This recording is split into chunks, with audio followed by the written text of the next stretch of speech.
அஸ்ஸலாமு அலைக்கும் வரஹ்மத்துல்லாஹி வபரகாத்துஹு.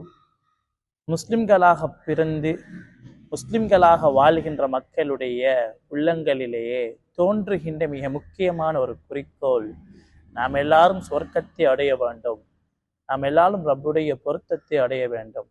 எப்படியாச்சும் நம்முடைய வாழ்க்கையுடைய இறுதி முடிவு நன்றாக அமைய வேண்டும் என்பதுதான் நம் அனைவருடைய குறிக்கோளும். அதற்காக வேண்டிதான் நாம் நமக்கு புத்தி வந்ததில் இருந்து நம்முடைய வாழ்க்கையில தொழுகிறோம், நோன்பு பிடிக்கிறோம், ஹஜ்ஜி செய்கிறோம், உம்ராக்கள் செய்கிறோம்.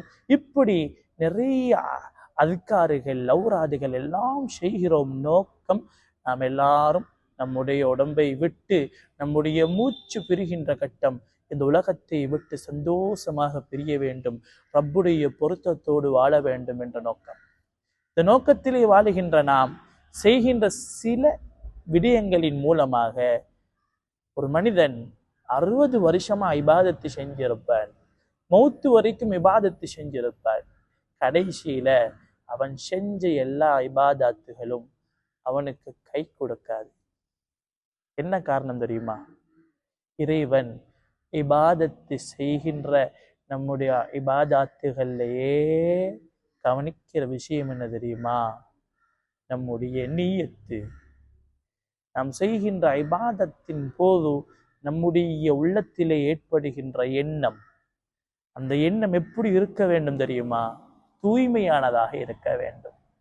வமா உமிரு இல்லா லியஅ்புதுல்லாஹ முஹ்லிஸீன.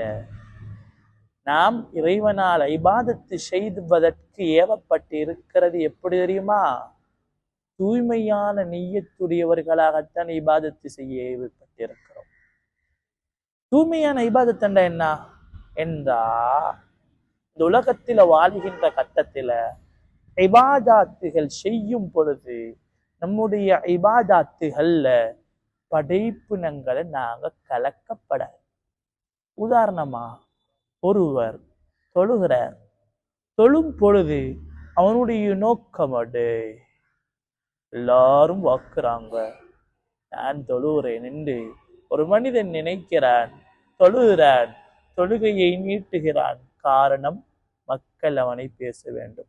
இப்படி இபாதத்தின் மூலமாக ஏதோ உலக மக்களுடைய உலகத்துடைய ஏதோ ஒரு தேவை அங்க கலந்திருக்குமாய் இருந்தால் அவனுடைய இபாதத்துகள், அதனுடைய நிலைமைகளுடைய முடிவுகள் கைசேதமாகத்தான் இருக்கும். சகோதரர்களே, நம்முடைய இபாதத்துகள் ஒவ்வொன்றிலையுமே ரப்புடைய பொருத்தம் கிடைக்க வேண்டும். எப்படியாச்சும் ரப்புடைய நெருக்கத்தை நான் அடைய வேண்டும் என்று நம்முடைய இபாதத்துகள் முழுக்க முழுக்க அல்லாஹ்வுக்காக வேண்டி செய்வோம் என்றால், அது மிக குறைந்த இபாதத்தாக இருந்தாலும் நிச்சயமாக ரப்புடைய நெருக்கத்தை கொண்டு வரும், ரப்புடைய பொருத்தத்தை கொண்டு வரும். அதுக்குத்தான் சொல்லுவேன், குறைந்தது ஒரு சுப்ஹானல்லாஹ் சொல்லுறது. 10 வருஷமா நாங்க சுப்ஹானல்லாஹ் அடுத்தவங்களுக்காக வேண்டி சொல்வதையும் விட ரப்புக்காக வேண்டி ஒரு இடத்திலே அமர்ந்து ரப்புடைய பொருத்தம் கிடைக்க வேண்டும் என்று உள்ளத்தால் உணர்ந்து ரப்பை மாத்திரம் நினைத்து சுப்ஹானல்லாஹ் என்ற ஒரே ஒரு சுப்ஹானல்லாஹ் சொல்லுவது 10 வருஷம் சுப்ஹானல்லாஹ் சொல்லுவதை விட மேலானது. இன்ஷா அல்லாஹ் நம்முடைய வாழ்க்கையில எல்லா இபாதத்துகளையுமே இஹ்லாஸை உருவாக்கி கொள்ளுவோம். இஹ்லாஸ் சில இடங்கள்ல எங்களுக்கே படித்தவர்களுக்கே நாம் எல்லாரும் பேசுகிறோம், சில நேரம் எங்களுடைய கல்புகளை எவ்வளவு தான் இஹ்லாஸை எடுக்க போனாலும் எடுக்க முடியாத ஒரு கட்டம் வரும். அந்த நேரத்துல நாம் என்ன தெரியுமா செய்ய வேண்டும் சகோதரர்களே? நம்முடைய வாழ்க்கையில நாம் தொழுகிற கடைசி தொழுகை என்று நினைத்து ஒவ்வொரு தொழுகையையும் தொழ வேண்டும். தொழப்போகிறோம், இதுதான் என்னுடைய வாழ்க்கையில ரப்பு எனக்கு தந்திருக்கிற கடைசி தொழுகை என்று தக்பீர் கட்ட வேண்டும்.